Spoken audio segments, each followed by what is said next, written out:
Yeah. So fast forward 48 hours. Let me tell you the story of my second time in combat. 48 hours later. 48 hours later, my second time in combat. My second mission ever. We go out and we're just doing a presence patrol.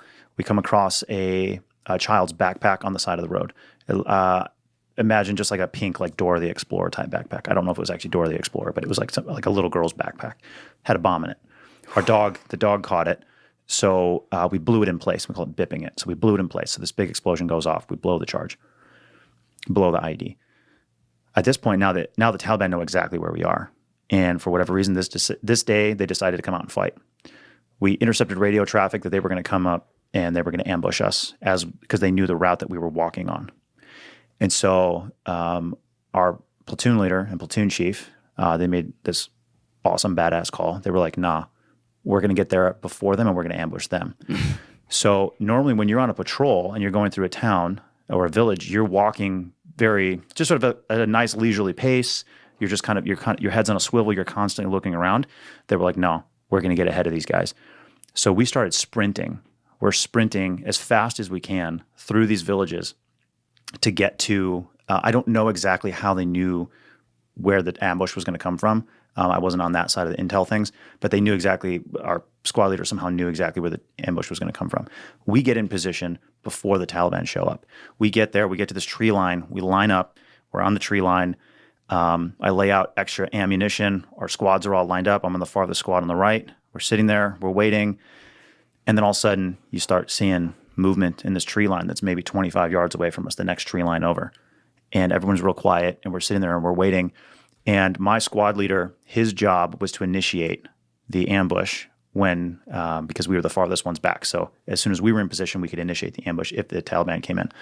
So my squad leader, he sees a Taliban guy right across the field from us, 25 yards away, takes a 40 millimeter grenade launcher, shoots the tree right next to this guy, and basically blows this Taliban guy's head off.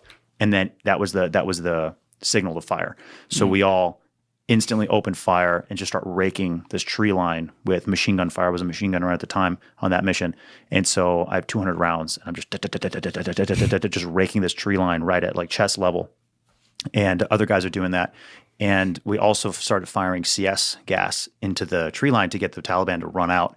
And so we fired CS gas in there. Well, the Taliban, I don't know how they survived, but they immediately started returning fire. So there's bullets coming back at us. I think they're just kind of firing wildly, but there's bullets flying past us. So there's like little pieces of like branches and twigs and stuff like falling on me as I'm firing because there's bullets, coming back.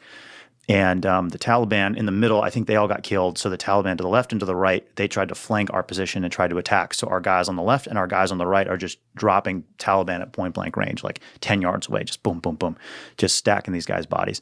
And then because they're also running away from the CS gas. And so then the wind shifts, so we're kind of getting hit with the CS gas too. So I'm like sitting there choking and like crying on this CS gas in the middle of this gunfight. Anyway, we call a ceasefire. The last of the Taliban guys are killed. Then I start hearing screaming from my left, and I was like, "Oh, that's the blood-curdling scream of somebody who's been shot." And it was one of our Afghan allies. He had been shot like 4 or 5 times, like in the crotch and like the hips area when the Taliban had done that thing. So it's like maybe 50 meters to my left. And so he's wounded. So our medics start working on him, and we didn't know. I think there were still a couple of Taliban guys in that far tree line, so we're still taking some pot shots. But now we have to get this guy evacuated, and so we move back a couple of tree lines. We move back 2 tree lines, and as we're moving back 2 tree lines, we call in airstrikes on the tree line that the Taliban had been on. So we had these A-10s come in out of nowhere, and they're just just blowing up this tree line. Yeah, it was great. So we move back, 2 tree lines. We set up a perimeter, and then so the Taliban stopped fighting, right?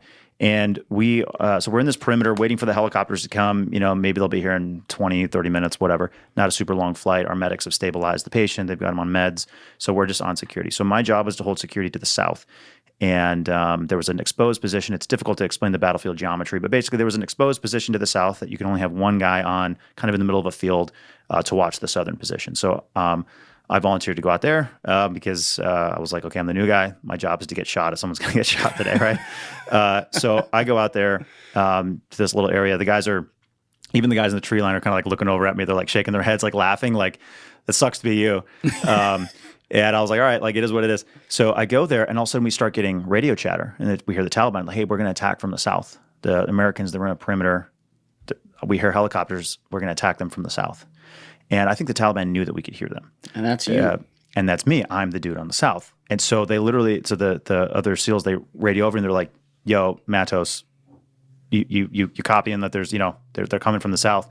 That's you." And I was like, "Yep, got it." So I like literally took my weapon off safe, and I was just sitting there, waiting.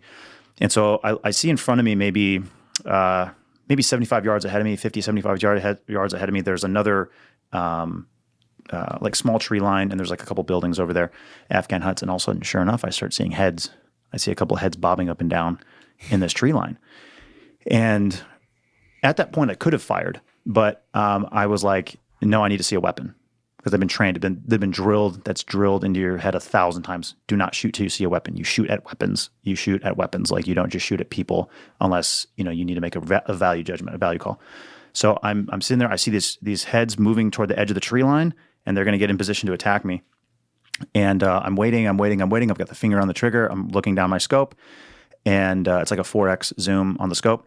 And then out into the clearing, running straight at me, are two little girls. One's like maybe 5, the other one's like maybe 8, just little girls. And they are weeping. They are screaming. They are weeping, like there's tears running down their face. And both of them are wearing the exact same kind of backpack that we had just blown up an hour earlier. Now, I don't know for sure that these girls were suicide bombers, but the Taliban said they were attacking from the south. These girls are wearing the same exact kind of backpack that we had just blown up. The Taliban knows we just blew up these kind of backpacks, and now there's these two little girls running at me, and they're terrified, and they're horrified. The one little girl is kind of holding the other girl's hand, and they're running right at me. So I start screaming at them instantly. I'm like, "Get away, get away!" I don't speak any. I don't speak their language, so I was just like screaming at them. I was like waving at them, like, "Get away, get away!" And I'm not taking my finger off the trigger. Like, I'm aimed at the one little girl's head, the taller of the little girls. I'm aimed right at her forehead, right at her face, and I'm like screaming. Her whole face is just right there in my eye, and I'm like, "Get away, get away, get away!" And I see these backpacks, and they're bouncing, and these girls, they kept on running at me, and I'm like screaming at them. I'm like, I don't have time to like do warning shots. This all happens in a matter of like 5 seconds, right? Does it feel like 5 seconds? No, it feels like forever, but it's like your heart, in that moment you hear your heart's like boom, boom, boom, boom, boom, boom, like I'm about to shoot this little girl. So the little girl, she sort of crossed the line that I was comfortable with, and I was like, I'm going to have to shoot this little girl. How close is she? She's, I don't know, maybe 40 yards at this way, 30, 40 yards. I don't remember. It's difficult to say, but I was like, I have to shoot her now. But I was like, I'm going to wait a little bit. If she blows up right now, I'm the only one that's going to get hurt. My team's not going to get hurt. If she comes another 5 yards closer, now my team's going to get hurt. I have to shoot her. So I made the decision in my head. She gets up to that line. I make the decision in my head. Okay, I'm going to kill her. I'm going to shoot. And so I start to squeeze on the trigger. I'm waving, and I'm like pleading with this girl to stop. You're waving while you're yes, because I'm laying down. I'm laying down on the ground. So with a machine gun on a bipod. So I'm laying on the ground, watching her, and I'm waving my left arm, and I'm like, "Get away, get away!" And I'm just screaming at her. Eventually, the girl stops. She finally sees me, looks straight down my scope. She stops, looks straight down my scope, and she knows like I'm going to shoot her. Like, she knows she's dead. And I just screamed one more time, like, "Get away, get away, get away." And then she grabbed the other little girl, turned around, and ran away. I had literally already gone through the mental decision. I'd already made the decision I'm going to kill her. But I didn't have to at the very last. Like, I mean, it sounds overly dramatic. Sounds like a movie, but it's like, no. Three more steps. I would have shot her, and I would have had to. And actually, after this mission, I was talking with a higher ranking guy kind of about what had happened. And he said, "Next time you shoot." He said, "Next time, don't wait." It's like, "Next time you shoot." And I was like, "Roger that." So I even got like a mild reprimand for not shooting, right? But you had, hold on a minute. Mm-hmm. in that moment, just I'm going off how you just described it, as insane as that is, and obviously there's emotions going on there like you described, but like you were still analytical. Like you're giving me yardage markers. You're giving me, okay, I got my line at like 35, right where she's on it. So it's not like you let her get to 25 or something. She got right to your line. You were about to do it, and she turned around. Maybe I shouldn't say I'm surprised you got a reprimand, but I'm like mildly like surprised that you got a reprimand for that. The reason I was reprimanded, and it wasn't like a harsh reprimand. It was like they realized like, yeah, that's a tough situation, dude. Like, you know, but like then they were like, basically, you made the wrong call. Next time, shoot. So the reason for that was I was just sort of putting these arbitrary lines in my head as this was happening. Right. Keep in mind, this happens over the course of like 6 seconds, 6 seconds. I'm making this arbitrary line where I'm like, if this girl blows up, I'm going to get hurt, but my team's not going to get hurt. As soon as she's going to cross the line to where my team is going to get hurt because they're off to my left flank, that's when I got to go. So if she blows up, I'm okay with me getting hurt. I'm not okay with her getting hurt. The problem, though, is if I get hurt, my team's not going to get hurt trying to get me out. That's the real problem. So that's why they were like, dude, you can't even let yourself get hurt because now, you know. So I was in that situation, and 48 hours, you're in an intense firefight where you're getting shot at left and right, and they have to basically have like the fucking Wild West unit come up on the top for you and your guys to get out of there. Then 48 hours after that, you're faced with the decision with your fingers pulling. You said you were pulling down. I had pressure on the trigger. So it was a machine gun, so you got to put some significant pressure onto the trigger. It's not like a nice light trigger like for a pistol. So you have to actually put some real squeeze on it. So I took the slack out, as it's called, and it was ready to go. I just needed like a few more pounds of pressure. Well, I'll tell you what, man. Like you're blessed in the trials of fire like that. That is probably. I'm trying to think. That might be the wildest opening to a military combat career I've heard. Yeah, it was That's nuts. Very, very weird. The rest of my deployment was sort of standard combat stuff. Those first two were like sort of the craziest of that. But so actually that experience of almost shooting these little girls, and again going through that whole process, when you know people talk about like combat stress and this and that other thing, that was the one thing that really messed with my head. And I realized, I was like, man, these little girls are caught in the middle of this war. And that got me to start thinking about civilians. It got me to think about what's going on with civilians who are caught in the middle of this war. Like when those little girls turned around and ran away, where did they go? Who did they run back to?